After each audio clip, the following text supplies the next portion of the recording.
नमस्कार। Study classes में आपका स्वागत है। तो आज हम लेसन प्लान यानी पाठ योजना को देखेंगे। आज का जो विषय है वह है भूगोल, जबकि जिस टॉपिक यानी जिस प्रकरण पर लेसन प्लान बनाना है वह प्रकरण है हमारी बदलती पृथ्वी, जो कि क्लास 7 से संबंधित है। आप सामाजिक विज्ञान पुस्तक के अंतर्गत इस चैप्टर को देख सकते हैं।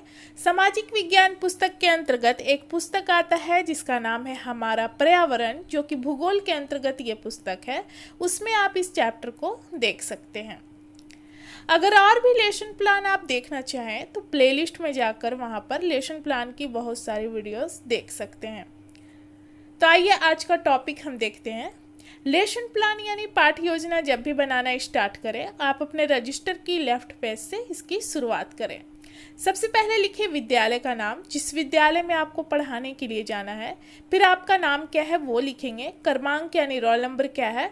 विषय भूगोल हो जाएगा। प्रकरण यानी कि जो टॉपिक आपको मिला है वो लिखेंगे। तो यहाँ पर हमारा टॉपिक है हमारी बदलती पृथ्वी। किस क्लास के लिए है तो 7 क्लास के लिए। कितने समय तक पढ़ाना है आपको, तो क्लासेज होती हैं 35 या 40 मिनट की, वो लिखेंगे। किस घंटे में आपको पढ़ाने के लिए मिला है, डेट क्या है और आपका सत्र कौन सा चल रहा है, इन सारे चीज़ों को यहाँ पर लिखेंगे। उसके बाद सामान्य उद्देश्य आता है। सामान्य उद्देश्य जो है वो हमारा विषय से संबंधित होता है। तो ये विषय जो है हमारा यहाँ पर यह है भूगोल, यानी कि ये पूरे विषय से संबंधित होता है। जबकि विशिष्ट उद्देश्य में क्या देखते हैं कि हम टॉपिक से संबंधित उद्देश्य को लिखते हैं, जो टॉपिक हमारा लेसन प्लान के लिए है। समान उद्देश्य में पहला नंबर देखेंगे छात्रों में भूगोल विषय के प्रति रुचि उत्पन्न करना। दूसरा नंबर है छात्रों को भौगोलिक तथ्यों का ज्ञान कराना। तीसरा नंबर है छात्रों को भौगोलिक परिस्थितियों का ज्ञान कराना। चौथा नंबर है छात्रों का सामाजिक व मानसिक विकास करना। और पांचवा है छात्रों को सामाजिक विज्ञान की दैनिक जीवन में महत्व बताना। उसके बाद हम विशिष्ट उद्देश्य के अंतर्गत 5 पॉइंट को देखेंगे। विशिष्ट उद्देश्य जो कि हमारा टॉपिक से संबंधित है। पहला नंबर है छात्र भूकंप तथा ज्वालामुखी जैसी गतिविधि के बारे में जान सकेंगे। दूसरा नंबर छात्र पृथ्वी की मुख्य स्थलाकृति से अवगत हो सकेंगे।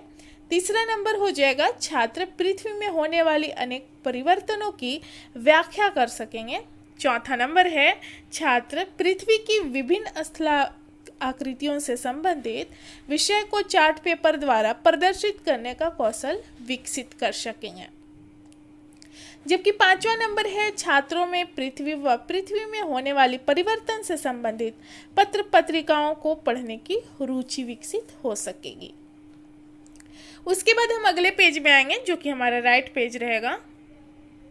यहाँ पर लिखेंगे सहायक शिक्षण सामग्री, यानी कि पढ़ाने के लिए आप किन किन सामग्री का प्रयोग करेंगे। तो यहाँ पर हो जाएगा चौक, डस्टर, मॉडल, चार्ट, संकेतक और अन्य शिक्षण सहायक सामग्री। किस विधि का प्रयोग करेंगे तो व्याख्यान व प्रश्नोत्तर विधि हो जाएगा। पूर्व ज्ञान में हो जाएगा छात्र इस चैप्टर के बारे में सामान्य जानकारी रखते हैं, यानी कि इनको पहले से थोड़ी बहुत नॉलेज है इस चैप्टर के बारे में। वर्ग व्यवस्था में हो जाएगा छात्र अध्यापक या अध्यापिका अपनी सुविधा के अनुसार वर्ग को व्यवस्थित करेंगे। उसके बाद प्रस्तावना का पॉइंट आता है, जिसमें 2 कॉलम बनेगा। एक छात्र अध्यापक या अध्यापिका कथन और दूसरा छात्र संभावित उत्तर। इसमें प्रश्न की संख्या आप 4 या 5 रख सकते हैं और लास्ट प्रश्न में आपका टॉपिक निकल कर आना चाहिए, जिस टॉपिक को आप पढ़ाने वाले हैं। ये प्रश्न और उत्तर जो हैं दोनों एक दूसरे से संबंधित होते हैं। इसमें छात्र अध्यापक या अध्यापिका जो हैं वो बच्चों से क्लासरूम में प्रश्न करती हैं और जो सटीक उत्तर बच्चे देते हैं उस सही उत्तर से अगले प्रश्न का निर्माण किया जाता है।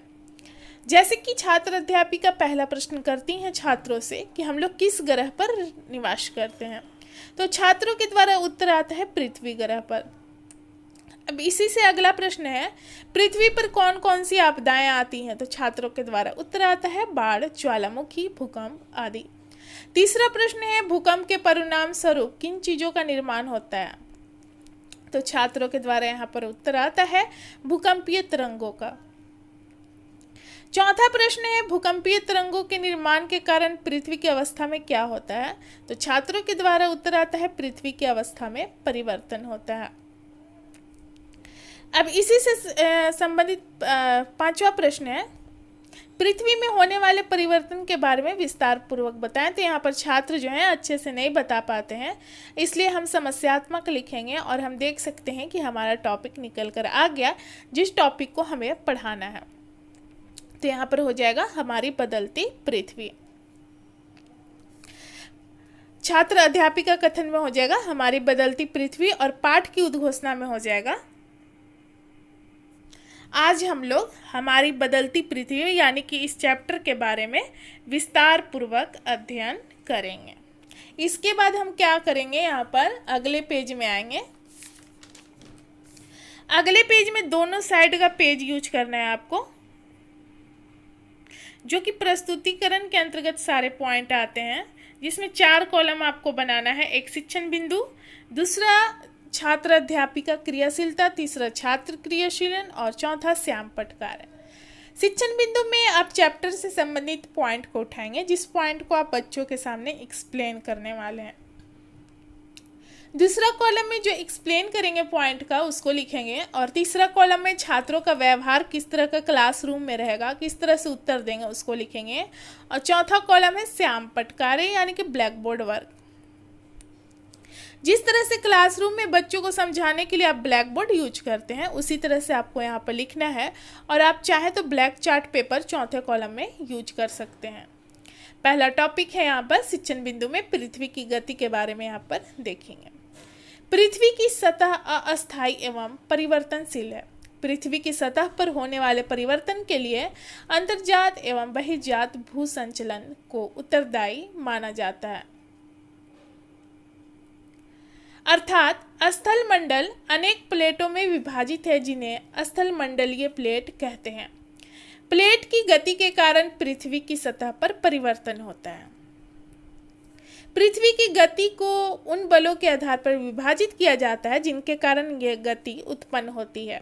प्रायः जो बल पृथ्वी के आंतरिक भाग में घटित होते हैं उन्हें अंतर्जनित बल कहते हैं, एवं जो बल पृथ्वी के सतह पर उत्पन्न होते हैं उन्हें बहिर्जनित बल कहते हैं या बहिर्जात बल कहते हैं। अंतर्जनित बल कभी आकस्मिक गति उत्पन्न करते हैं तो कभी धीमी गति। भूकंप एवं ज्वालामुखी जो है वो आकस्मिक गति के उदाहरण है। एक्सप्लेन करने के बाद छात्र अध्यापिका इसी से प्रश्न करती हैं कि पृथ्वी की गति को कितने बलों के आधार पर विभाजित किया जाता है। तो 2 बल, अंतर्जनित बल एवं बहिर्जनित बल, यानी कि अंतर्जात एवं बहिर्जात।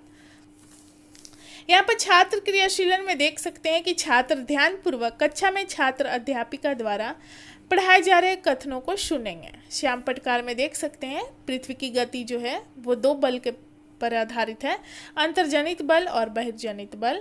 अंतर्जनित में हो जाएगा ज्वालामुखी, भूकंप, भूस्खलन, और यहाँ पर हो जाएगा बहिर्जनित बल में नदी, पवन, समुद्री तरंग और हिमनद। अब दूसरा शिक्षण बिंदु के अंतर्गत पॉइंट देखेंगे, ज्वालामुखी और भूकंप।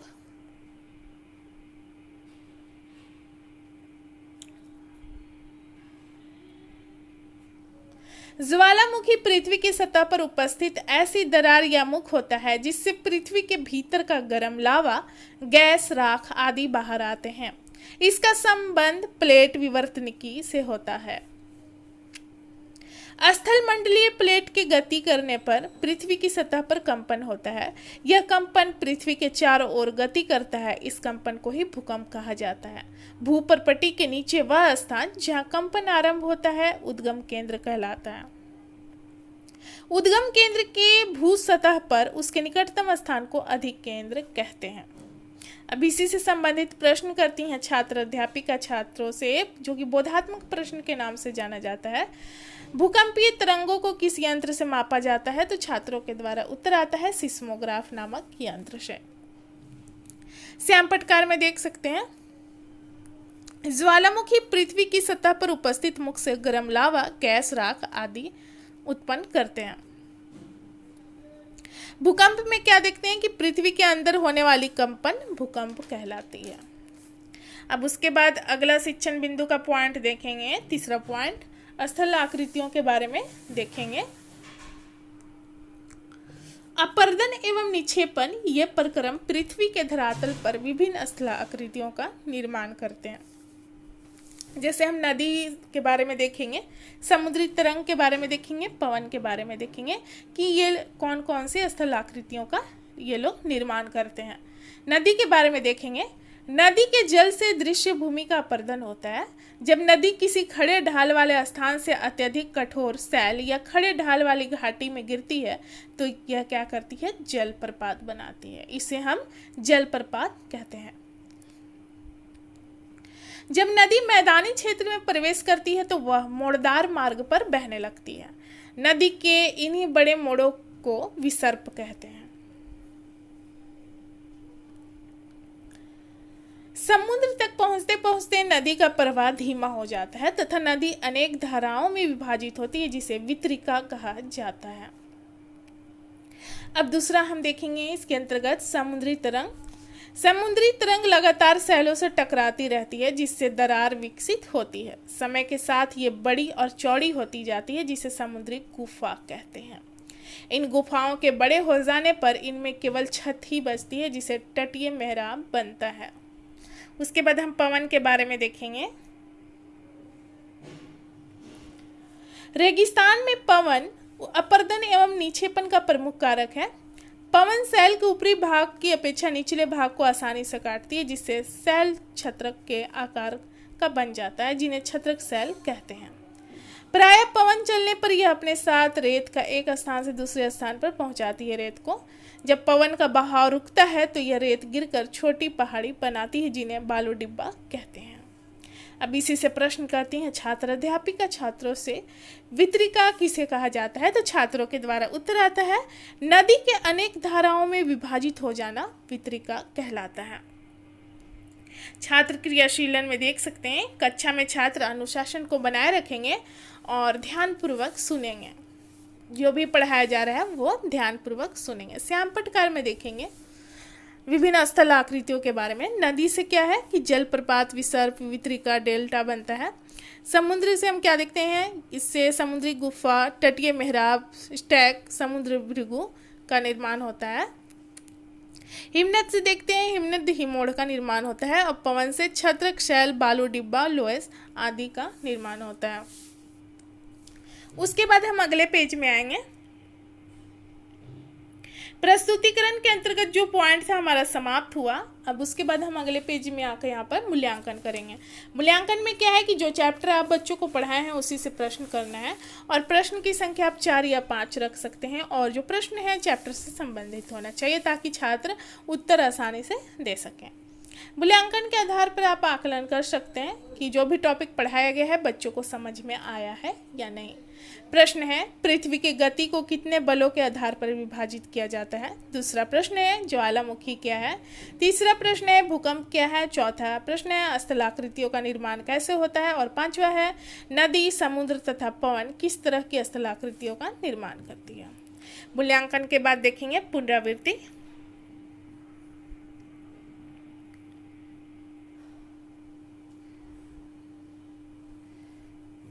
पुनरावृत्ति में क्या है कि जो आप पढ़ाए हैं बच्चों को उसको एक छोटे क्रम में प्रस्तुत कर देना है। पहला नंबर है, पृथ्वी की गति को अंतर्जनित बल तथा बहिर्जनित बल के आधार पर विभाजित किया जाता है। प्रायः जो बल पृथ्वी के आंतरिक भाग में घटित होते हैं उन्हें अंतर्जनित बल कहते हैं, और जो बल पृथ्वी के सतह पर उत्पन्न होते हैं उसे बहिर्जनित बल कहते हैं। ज्वालामुखी पृथ्वी की सतह पर उपस्थित ऐसी मुख होता है जिससे पृथ्वी के भीतर का गर्म लावा, गैस, राख आदि बाहर आता है। चौथा पॉइंट देखेंगे, नदी, समुद्री तरंग, हिमनद, पवन विभिन्न स्थलाकृतियों का निर्माण करते हैं।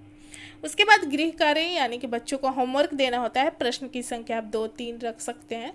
पहला प्रश्न है, पृथ्वी क्या है? दूसरा प्रश्न है, विभिन्न स्थलाकृतियों का वर्णन करें। प्रश्न जो है यहाँ पर बच्चों को चैप्टर से संबंधित देना चाहिए ताकि बच्चे इस प्रश्न का उत्तर अच्छे तरीके से घर पर कर सकें। तो जो लेसन प्लान है यहाँ पर समाप्त होता है। मिलते हैं अगले वीडियोज़ में। धन्यवाद।